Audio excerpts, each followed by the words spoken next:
TVU Fox 2. Hi, Bill. Hey, Charles, what's 44-year-old The WAMU way.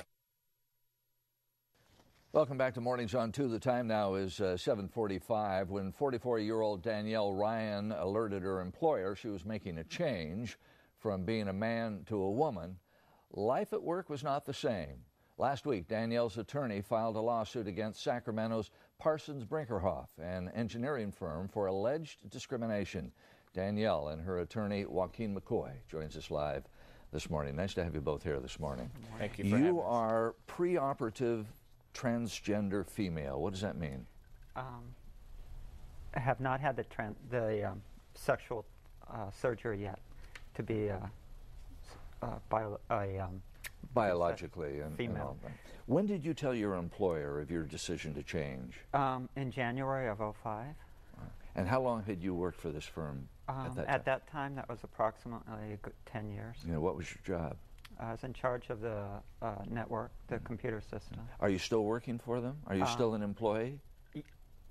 Yes, I'm on unpaid disability. The doctor, my general practitioner doctor, took me out of there because of the hostility. All right. You say that you let them know in January of 2005. Yes. When did you start actually making the change from? Well, I was out for approximately a week out of work, so I emailed my supervisor, and I notified him of the change.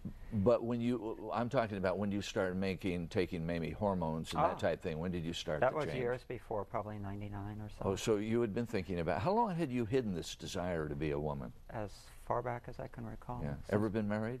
No, I have a girlfriend of 11 years. Did she know of? Yeah, from pretty much the first year that we were together. And no children?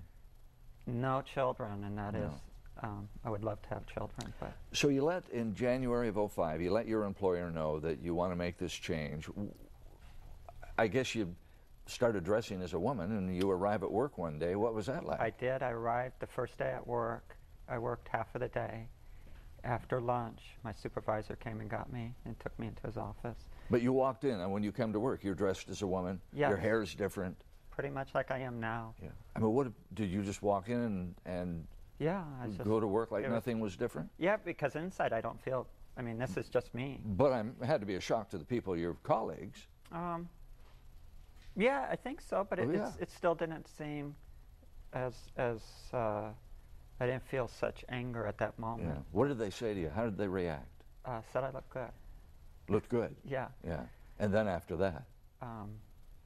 Well, when I was pulled into the, I only got part of the day of work in, half a day, and I was told to go home, that my supervisor personally had issues with the way I was dressed. Yeah. Well, I guess you were not conforming to the dress code. I asked about that. Yeah.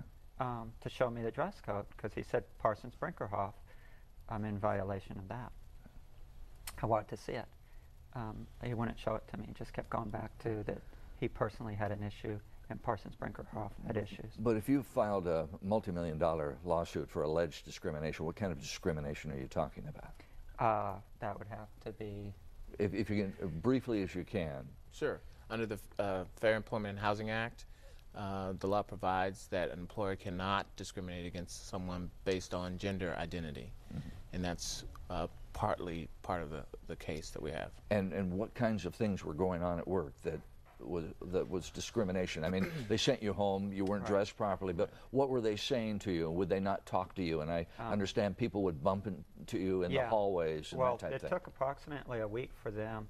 I got hold of a transgender help center, and they advised Parsons Brinkerhoff that this was illegal to do. So I assume if you had these things happening to you, you went to your bosses, your superiors, said, I'm being treated like this, I don't like it. What did they do? At one point, well, one of the most recent towards the end of the year was, some would just say, deal with it, let it slide off your back. Others, the top person in that office, said, I'm tired of dealing with your issue. We'll just get someone else off the street. Yeah.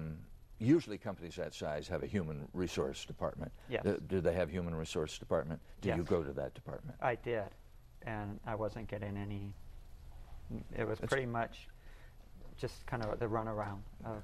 So what's the bottom line here, Joaquin? We've only got about a minute left. It's kind of unusual that a big company like this would react just knowing the law this way. Well, I think they didn't know the law, and that's a problem. Essentially, they sent her home. They later told her to come back to work. When she came back to work, they harassed her for months and months, and then they demoted her, gave her a cut in salary because she transitioned to be female. So you go to the office still? No, the doctor told me not to go. And when do you start when do you have the actual surgery? That I have not planned since there's so much turmoil right now. It's quite stressful. Well, we know the suit's just been filed, so we know also that we're going to be hearing more about this. So thanks for coming in. Thank you, Danielle. Thank you. Thank you, Joaquin. Russ. Thank you, Russ. Time now is 10 minutes to 8 o'clock. Let's go back to the desk. And coming up here, there's a new plan to let you call 411 to find a phone number for free.